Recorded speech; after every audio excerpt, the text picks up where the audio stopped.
Hello, friends and neighbors. Welcome to the Sunny Side of Life Bible in a Year experience. Join me each day as I read the Bible from start to finish. I'm reading from the Life Application Study Bible, New Living Translation, published by Tyndale House Publishers. I pray this daily reading will bless you as much as it does me. So let's get started. March 18th, the Book of Ruth. In the days when the judges ruled in Israel, a severe famine came upon the land. So a man from Bethlehem in Judah left his home and went to live in the country of Moab, taking his wife and 2 sons with him. The man's name was Elimelech, and his wife was Naomi. Their 2 sons were Mahlon and Chilion. They were Ephrathites from Bethlehem in the land of Judah, and when they reached Moab, they settled there. Then Elimelech died, and Naomi was left with her 2 sons. The 2 sons married Moabite women. One married a woman named Orpah, and the other a woman named Ruth. But about 10 years later, both Mahlon and Chilion died. This left Naomi alone, without her 2 sons or her husband. Then Naomi heard in Moab that the Lord had blessed his people in Judah by giving them good crops again. So Naomi and her daughters-in-law got ready to leave Moab to return to her homeland. With her 2 daughters-in-law, she set out from the place where she had been living, and they took the road that would lead them back to Judah. But on the way, Naomi said to her 2 daughters-in-law, "Go back to your mother's homes, and may the Lord reward you for your kindness to your husbands and to me. May the Lord bless you with the security of another marriage." Then she kissed them goodbye, and they all broke down and wept. "No," they said, "we want to go with you to your people." But Naomi replied, "Why should you go on with me? Can I still give birth to other sons who could grow up to be your husbands? No, my daughters, return to your parents' homes, for I am too old to marry again. And even if it were possible, and I were to get married tonight and bear sons, then what? Would you wait for them to grow up and refuse to marry someone else? No, of course not, my daughters. Things are far more bitter for me than for you, because the Lord himself has raised his fist against me." And again they wept together, and Orpah kissed her mother-in-law goodbye. But Ruth clung tightly to Naomi. "Look," Naomi said to her, "your sister-in-law has gone back to her people and to her gods. You should do the same." But Ruth replied, "Don't ask me to leave you and turn back. Wherever you go, I will go. Wherever you live, I will live. Your people will be my people, and your God will be my God. Wherever you die, I will die, and there I will be buried. May the Lord punish me severely if I allow anything but death to separate us." When Naomi saw that Ruth was determined to go with her, she said nothing more. So the 2 of them continued on their journey. When they came to Bethlehem, the entire town was excited by their arrival. "Is it really Naomi?" the women asked. "Don't call me Naomi," she responded. "Instead, call me Mara, for the Almighty has made life very bitter for me. I went away full, but the Lord has brought me home empty. Why call me Naomi when the Lord has caused me to suffer, and the Almighty has sent such tragedy upon me?" So Naomi returned from Moab, accompanied by her daughter-in-law Ruth, the young Moabite woman. They arrived in Bethlehem in late spring, at the beginning of the barley harvest. Now there was a wealthy, influential man in Bethlehem named Boaz, who was a relative of Naomi's husband, Elimelech. One day Ruth the Moabite said to Naomi, "Let me go out into the harvest fields to pick up the stalks of grain left behind by anyone who is kind enough to let me do it." Naomi replied, "All right, my daughter, go ahead." So Ruth went out to gather grain behind the harvesters, and as it happened, she found herself working in a field that belonged to Boaz, the relative of her father-in-law, Elimelech. While she was there, Boaz arrived from Bethlehem and greeted the harvesters. "The Lord be with you," he said. "The Lord bless you," the harvesters replied. Then Boaz asked his foreman, "Who is that young woman over there? Who does she belong to?" And the foreman replied, "She is the young woman from Moab who came back with Naomi. She asked me this morning if she could gather grain behind the harvesters. She has been hard at work ever since, except for a few minutes' rest in the shelter." Boaz went over and said to Ruth, "Listen, my daughter, stay right here with us when you gather grain. Don't go to any other fields. Stay right behind the young women working in my field. See which part of the field they are harvesting, and then follow them. I have warned the young men not to treat you roughly, and when you are thirsty, help yourself to the water they have drawn from the well." Ruth fell at his feet and thanked him warmly. "What have I done to deserve such kindness?" she asked. "I am only a foreigner." "Yes, I know," Boaz replied, "but I also know about everything you have done for your mother-in-law since the death of your husband. I have heard how you left your father and mother and your own land to live here among complete strangers. May the Lord, the God of Israel, under whose wings you have come to take refuge, reward you fully for what you have done." "I hope I can continue to please you, sir," she replied. You have comforted me by speaking so kindly to me, even though I am not one of your workers." At mealtime, Boaz called to her, "Come over here and help yourself to some food. You can dip your bread in the sour wine."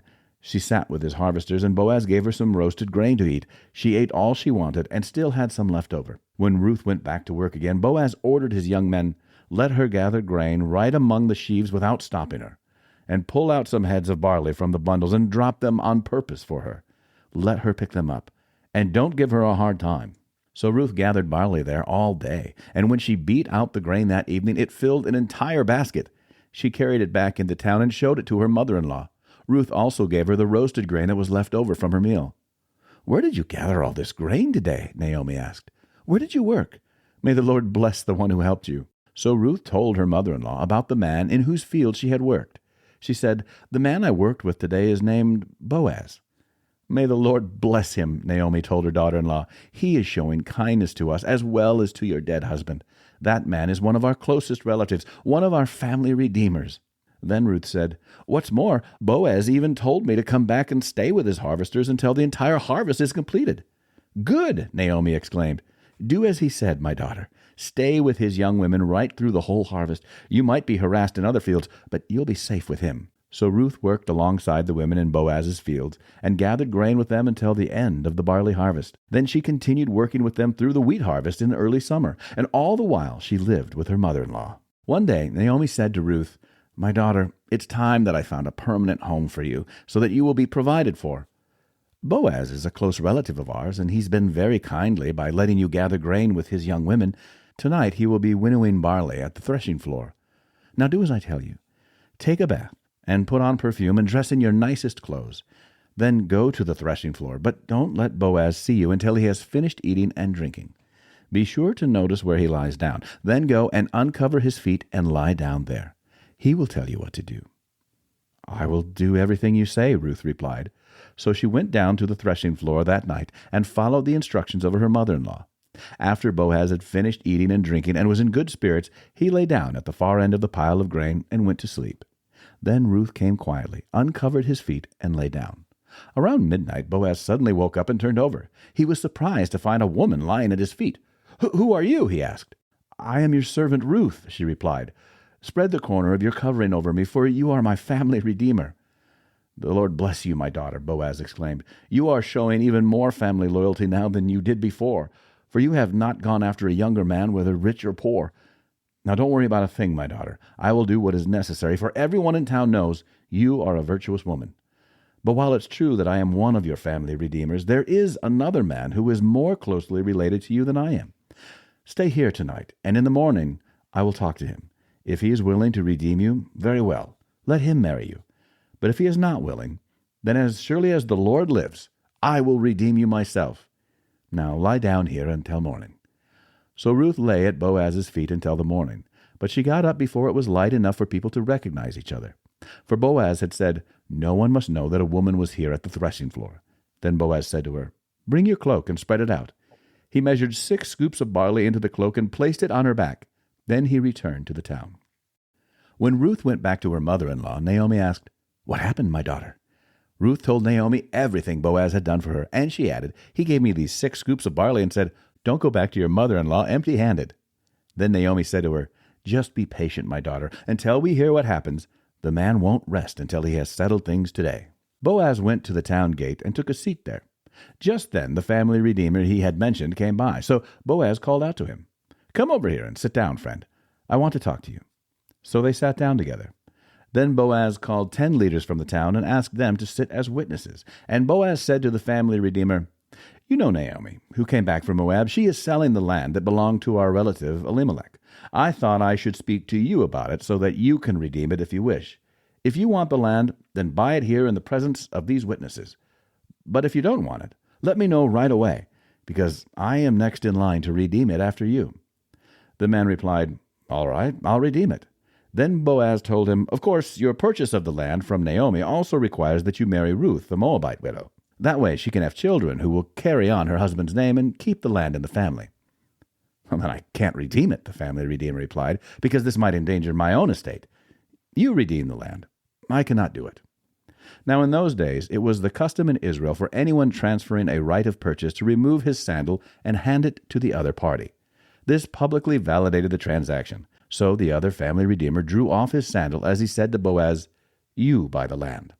Then Boaz said to the elders and to the crowd standing around, "You are witnesses that today I have bought from Naomi all the property of Elimelech, Chilion, and Mahlon, and with the land I have acquired Ruth, the Moabite widow of Mahlon, to be my wife. This way she can have a son to carry on the family name of her dead husband and to inherit the family property here in his hometown. You are all witnesses today."